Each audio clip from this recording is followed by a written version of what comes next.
The Yu-Gi-Oh series is fantastic for creating memorable villains.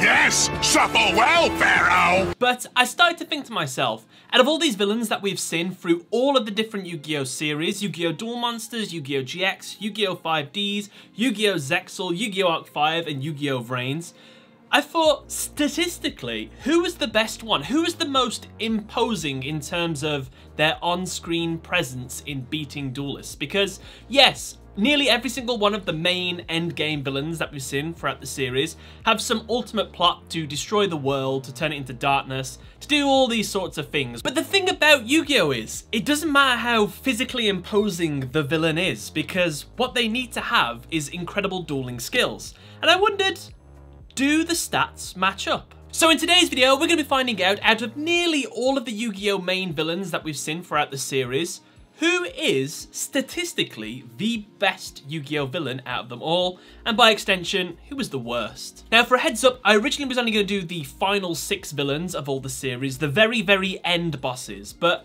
I feel like there's some really memorable characters that appeared earlier on, for example, people like Pegasus, or YUBEL, and I feel like it's a shame to miss these out. So for today's video, it's gonna be a big one. We got 3 waves of villains we're gonna look forward to. The first wave we're gonna do is end bosses, the final overarching villain of the entire series. This is what the whole plot has been leading towards, and it's typically the final antagonist that the main character goes against. For Duel Monsters, we have YAMI, BAKURA, and ZORC, because we found out that ZORC was residing inside the Millennium Puzzle, which was wielded by BAKURA, so they're all classed as one. So YAMI, BAKURA / ZORC for Duel Monsters. For Yu-Gi-Oh! GX, we have The Darkness. Now, if you watch the dub, you probably don't even know this person exists. Every time you heard the word Night Shroud, or you saw those little masks, they were all being manipulated by a ultimate evil, and that was The Darkness. For Yu-Gi-Oh! 5Ds, we have Zone. For Yu-Gi-Oh! ZEXAL, we have Don 1000. For Yu-Gi-Oh! Arc 5, we have Zark. And for Yu-Gi-Oh! VRAINS, we have I. So those are the end game villains. Next up, we've gone for sort of the middle series, the midpoint villains. We've kind of picked them randomly. For Yu-Gi-Oh! Duel Monsters, we have MARIK ISHTAR. For Yu-Gi-Oh! GX, we have YUBEL. For Yu-Gi-Oh! 5Ds, we have APORIA. For Yu-Gi-Oh! ZEXAL, we have Vector.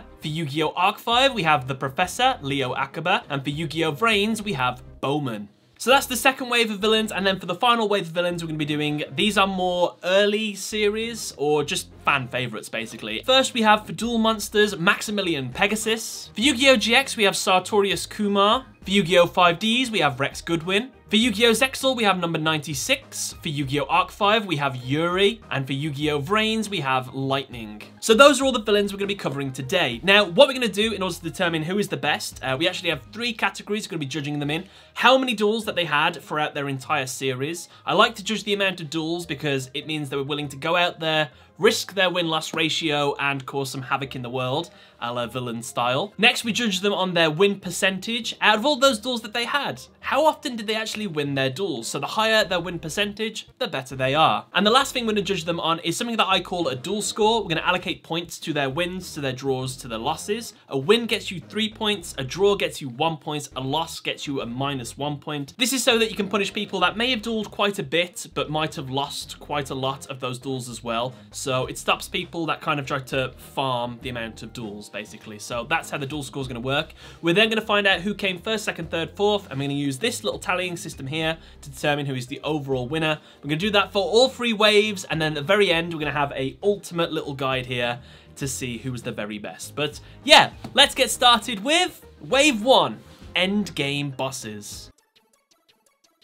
So first up for Duel Monsters, we have YAMI, BAKURA, and ZORC. Your creatures are no match for ZORC. I should know, since he and I are one and the same. You are ZORC? Surprise?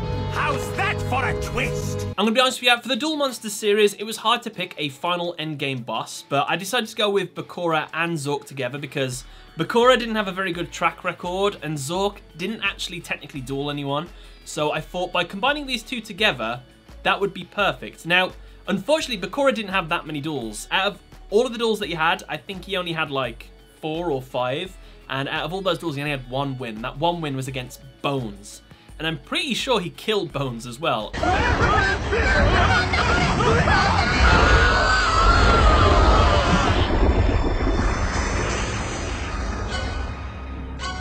However, this is where ZORC makes up for all of Yami Bakura's losses, because when ZORC was summoned to the real world, while he didn't actually duel anyone, he did have these kind of one-on-one battles against the ancient Egyptians, and those ancient Egyptian people were using their car to summon out monsters. So they kind of had this one-on-one battling system, and to me this seems like an old school form of dueling, so I feel like it's only fair that I include this. So we had like ZORC versus the winged dragon guarding the fortress, we had ZORC versus Blue Eyes, ZORC versus Exodia, and he actually won all of these. And there was a few more examples. The only one he actually lost to, Holocatite, or whatever it's called, the ultimate legendary god, when you fuse the 3 Egyptian gods together. So now with these stats added, we actually have 14 duels in total between Bakura and ZORC. Out of those 14 duels, they had 7 wins, 6 losses, 0 draws, and 1 DNF. So with these results, it gives Bakura and ZORC a 53.85% win ratio. Next up, Yu-Gi-Oh! GX's The Darkness.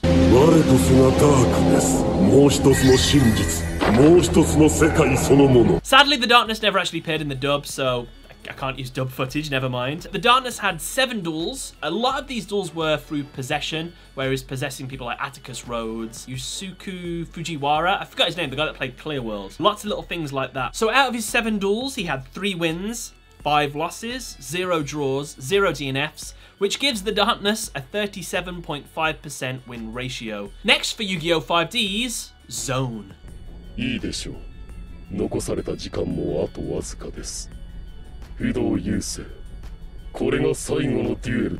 Zone didn't play many duels. He played 2 duels. Out of those 2 duels, he had 1 win, 1 loss, 0 draws, 0 DNFs, which gave him a 50% win-loss ratio, which is... it's not good. It's not bad, though. It's a shame, because Zone had a very powerful deck. Next, Yu-Gi-Oh! ZEXAL's Don 1000. Behold your demise! I overlay Numeron Network with numbers 1 through 4. You will fall to the power that stands before you. Don 1000, a character that was able to get a monster out with, was it like 100,000 attack points or something ridiculous like that? He had 3 duels. He had 1 win, which was against Mizar. He had 2 losses. 1 was against Astral, and 1 was against Astral and Yuma together, I think. He had 0 draws, 0 DNFs. That means that Don 1000 has a 33.33% win ratio, which is not the best. Next, Yu-Gi-Oh! Arc 5's ZARC. After all these years, I can duel again, and you 2 will be my first victims, but you will not be my last.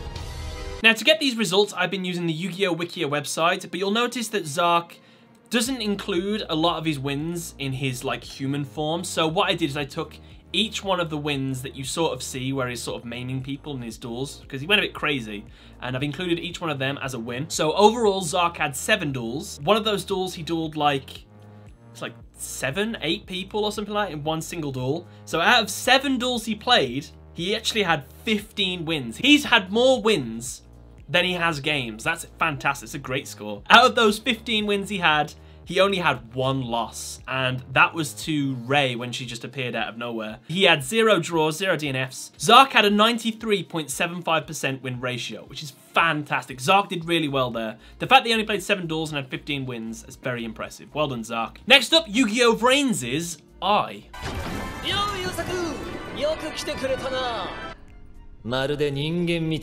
I is personally, in my opinion, a really good villain. He's like very light-hearted, which I quite like for like the main antagonist of a series.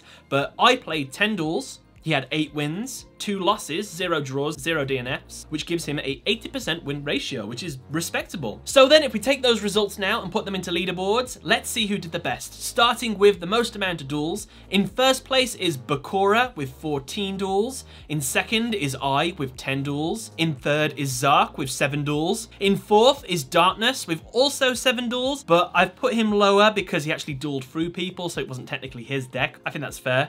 In fifth is Don 1000 with 3 duels, and in 6th is Zone with only 1 duel. So well done, Bakura and ZORC, you've done very well there. So next up is the win percentage. In first place is ZARC with 93.75% win ratio. In second is I with an 80% win ratio. In third is Bakura with a 53.85% win ratio. In fourth is Zone with a 50% win ratio. In fifth is The Darkness with a 37.5% win ratio. And in 6th is Don 1000 with a 33.33% win ratio. Well done, ZORC. Very well deserved. Next up for duel score, we have in first, ZORC with 29 points. In second is I with 22 points. In third is BAKURA with 15 points. In fourth is the Darkness with 4 points. In fifth is Zone with 2 points. And in sixth is Dom1000 with only 1 point. So then now taking those results and depending on where each character came, we're going to use this little scoreboard here to determine their final score. So the final scores for the end game bosses are: in sixth place is Dom1000 with 7 points. In fifth is Zone with 9 points. In fourth is the Darkness with 11 points. In third with the bronze is BAKURA with 22 points. In second with the silver is I with 24 points. And just squeaking in at number 1 with the gold is ZORC with 26 points. ZORC, congratulations, you were the best out of all of the endgame bosses.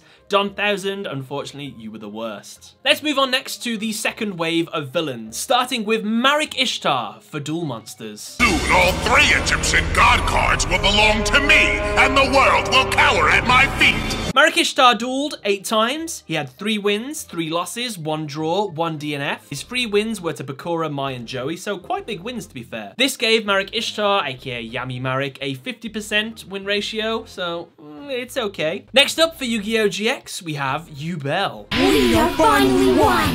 My pain is yours, my sweet suffering, all my sorrow.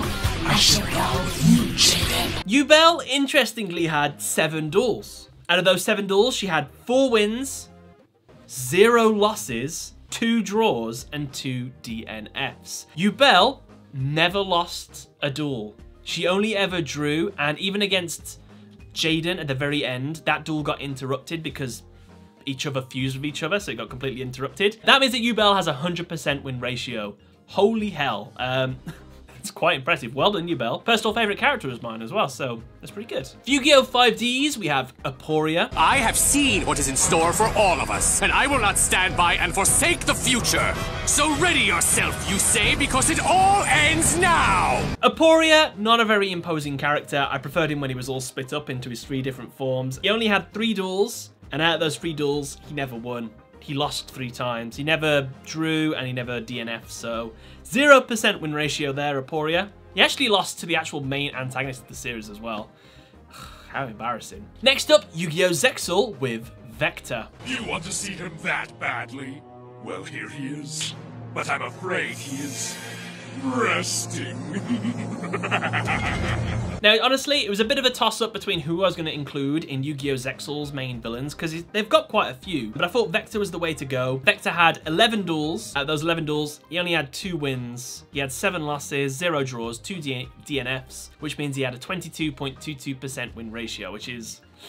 I mean, it's better than 0%, but it's not amazing. Next, Yu-Gi-Oh! Arc 5's The Professor, aka Leo AKABA. My arc technology may have created realistic monsters, but there has never been a monster as horrifically real as you. The Professor only dueled twice. Out of those 2 duels, he never won. But he did lose once, and the other one was a DNF. And I would just like to point out that the only duel that he played where he actually got to finish was against ZORC, and he got OTK'd. ZORC literally just decimated him in 1 move. ZORC, what? That's very embarrassing. Leo AKABA is one of the most underwhelming villains in the Yu-Gi-Oh! Series. He had a 0% win ratio. Gutted. Finally, for Yu-Gi-Oh! VRAINS, BOHMAN. It's my turn. I summon Hydra Drive Booster. BOHMAN, the evolving duelist, played 6 duels. Out of those 6 duels, he had 2 wins, 3 losses, 1 draw, and 0 DNF. I think nearly all of his losses were to Yusaku, and his draw was to Yusaku as well. But overall, he had a 40% win ratio, which is... I never really liked BOHMAN too much, if I'm honest with you. He was alright. Let's blast through these really quickly then. In terms of the most amount of duels, Vector had the most with 11, MARIK in second with 8, YUBEL in third with 7, BOHMAN in fourth with 6, APORIA in 5th with 3, and Leo AKABA in 6th with 2. But who had the best win percentage? Why? YUBEL did, with a 100% win ratio. In second was MARIK with 50%. In third was BOHMAN with 40%. In fourth was Vector with 22.22%. In 5th was Leo AKABA with 0%. And in 6th was APORIA with 0%. Leo AKABA only got higher because he had less losses, I guess, so... Alright, I guess. Next up, the duel score. YUBEL was in first with 12 duel score. MARIK was in second with 7 duel score. BOHMAN is in third with 4 duel score. AKABA is in fourth with 0 duel score. Vector is in 5th with -1 duel score, and APORIA is in 6th with a -3 duel score. So then if we total up all the points, this is the final results we get for the second wave of villains. In last place is APORIA with 8 points. In 5th with also 8 points is AKABA. In 4th is BOHMAN with 16 points. In 3rd with the bronze is Vector with 17 points. In 2nd is MARIK ISHTAR with 24 points. And in 1st with the gold is YUBEL with 26 points. I'm really curious to see when we put all of the waves together who is actually the overall best villain. Should be interesting. But right, time for the final wave, and these are the earlier series villains typically, or just anything that's kind of left over. But they're mainly fan favourites in this category. First up for Yu-Gi-Oh! Duel Monsters, MAXIMILLION Pegasus. Do I know how to throw a tournament, or do I know how to throw a Duelist Kingdom tournament? Pegasus played 7 duels. Out of those 7 duels, he had 4 wins, 3 losses, 0 draws, 0 DNFs, giving him a 57.14% win ratio, which is alright, I guess. Next up, Yu-Gi-Oh! GX's Sartorius KUMAR. Very well. Fate shall lead the way. Now, I'm just going to throw this out there. Originally, I was going to use Kagemaru, but Kagemaru never won anything, and he's not a very good villain, if I'm honest with you. He had a cool deck, I will admit, but YUBEL used it later and used it better, so I was like, let's get Kagemaru out here. So Sartorius had 6 duels. He had 4 wins, he had 2 losses, 0 draws, 0 DNFs. Sartorius had a 66.67% win ratio. Next, Yu-Gi-Oh! 5D's Rex Goodwin. Meaning that soon I will have both the power of the light and the darkness. Rex Goodwin only played 2 duels. Out of those 2 duels, he never won, but he did lose twice, and he never had DNFs or draws. So overall, he had a 0% win ratio. So the Yu-Gi-Oh! 5D's characters just really aren't doing very well. Zone, Aporia, and Goodwin. Sorry, guys. I guess Kalin Kessler could have been a good one, but he's more like rival, I guess. So never mind. Next up, Yu-Gi-Oh! ZEXAL's number 96. Astrid must already feel my power. He must be quaking in its wake. Number 96 played 4 duels. Out of those 4 duels, he had 1 win, 2 losses, and 1 draw, giving him a 38.83% win ratio. The draw he had was against Astral, I think, and that was his only draw. Next up for Yu-Gi-Oh! Arc 5, we've gone with Yuri. I can feel their power!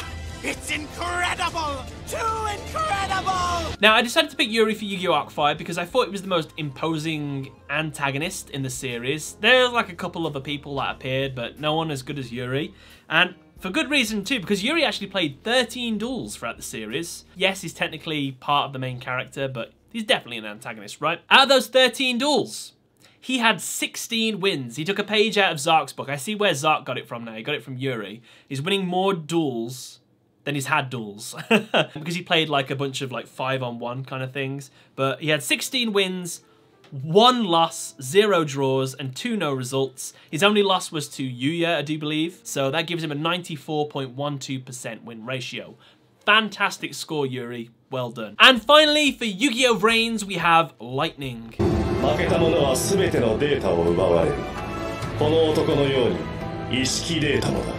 The evil AI Lightning, throughout his series, had 3 duels. Out of those 3 duels, he had 2 wins, 0 losses, and 1 draw, which gives Lightning a 100% win ratio. Lightning was never actually defeated. That's really impressive. Well done, Lightning. So then if we quickly jump over to the leaderboards, that means that in terms of duels, Yuri came in first with 13 duels. Pegasus came in second with 7 duels. Sartorius came in third with 6 duels. Number 96 came in fourth with 4 duels. Lightning came in fifth with 3 duels. And Rex Goodwin came in sixth with 2 duels. Next up, who had the best win percentage? Why, it was Lightning with a 100% win ratio. In second was Yuri with a 94.12%. Third was Sartorius with a 66.67%. In fourth was Pegasus with a 57.14%. In fifth was number 96 with a 38.83%. And last was Goodwin with a 0% win ratio. In terms of the duel score, Yuri was in first with 47 duel score. In second was Sartorius with 10 score. In third was Pegasus with a 9 score. In fourth was Lightning with a 7 score. In fifth was number 96 with a 2 score. And in last and 6th place was Goodwin with a -2 score. Finally, their overall positions in the third wave was in last place was Goodwin with 6 points. In fifth was number 96 with 10 points. In fourth was Lightning with 17 points. In third with the bronze is Pegasus with 18 points. In second with the silver is Sartorius with 20 points. And in first with gold is Yuri with 28 points. So, out of all of these results that we have right here, if we find out all their final scores and we put them all in a leaderboard right here, this is what it looks like. So that means with the overall villain ranking system, statistically, Yuri is the best with 28 final points. In second with silver is ZORC with 26 points. Also in second with the silver is YUBEL with 26 points. In third with the bronze is MARIK ISHTAR with 24 points. And also with 24 points is I from Yugioh VRAINS. And then obviously we have everybody else down here. I haven't actually got them written down, so I'll have written down here who is the worst. But guys, those were statistically the best Yu-Gi-Oh villains in Yu-Gi-Oh. So the two that I think you need to take away from this is overall the very best person was Yuri. However, out of the final antagonists, the overarching villains of the series, ZORC was the #1. Either way, Yu-Gi-Oh! Arc 5 for the win. Guys, let me know what you thought of this video in the comment section below. Who do you personally think is the best villain out of all the Yu-Gi-Oh! series? And who, if there was like a villain tournament system, who do you think would come out as #1? Let me know what you thought in the comment section below, guys. Don't forget to leave this video a like because it means a lot and it really does help out the channel. But other than that, thank you all for watching. Catch you later.